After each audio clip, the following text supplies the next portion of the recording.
semuanya, perkenalkan nama saya Anissa Aulia Rahma dengan NIM akhir 158, kelas D, angkatan 2024.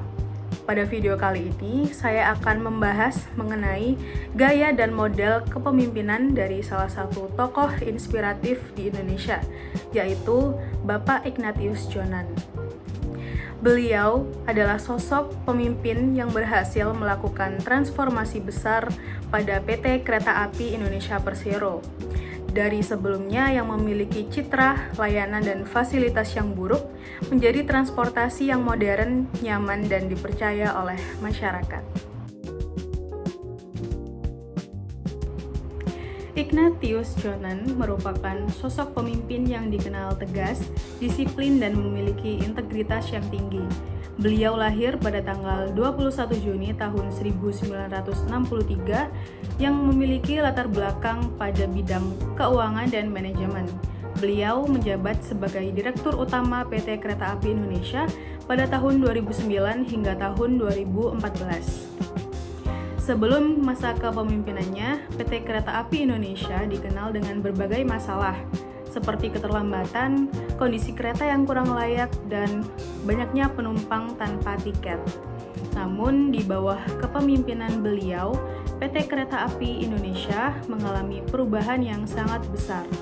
Sistem pelayanan yang diperbaiki, penjualan tiket menjadi lebih tertib, serta kenyamanan penumpang ditingkatkan secara signifikan.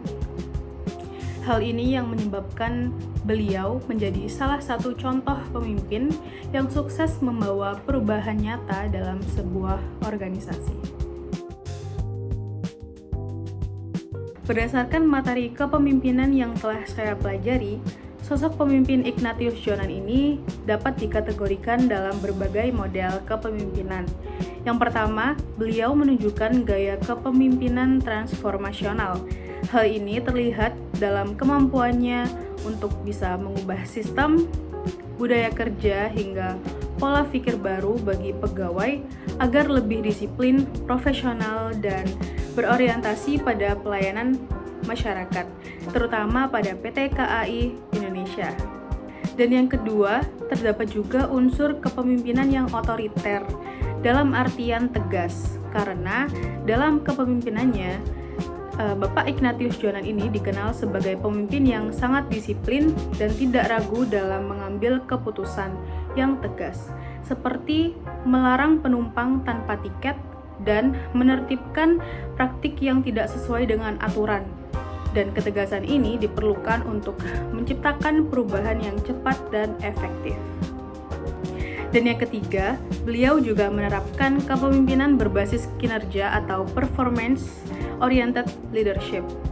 Jadi, setiap kebijakan yang diambil itu selalu berorientasi pada hasil seperti peningkatan ketepatan waktu kereta, kebersihan, dan kepuasan kepada penumpang.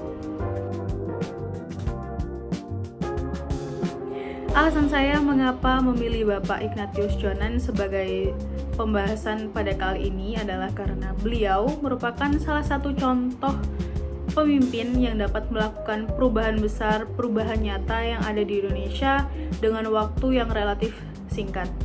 Dari kepemimpinan beliau juga memperlihatkan bahwa sebuah organisasi atau birokrasi dalam melakukan perubahan tidak hanya membutuhkan visi yang jelas, tetapi juga membutuhkan ketegasan dalam sebuah pengambilan keputusan. Dari gaya kepemimpinan beliau, saya rasa sangat relevan untuk dilakukan di Indonesia, di mana masih banyak birokrasi atau organisasi yang membutuhkan sosok pemimpin yang dapat melakukan perubahan dan juga inovasi.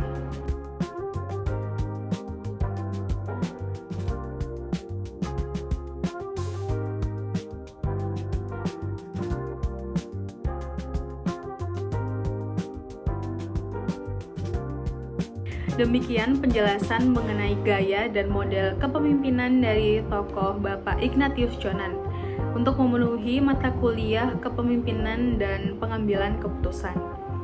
Semoga dengan melihat video kali ini kita dapat mengetahui sosok pemimpin yang efektif yang dibutuhkan dalam sebuah organisasi atau birokrasi. Terima kasih.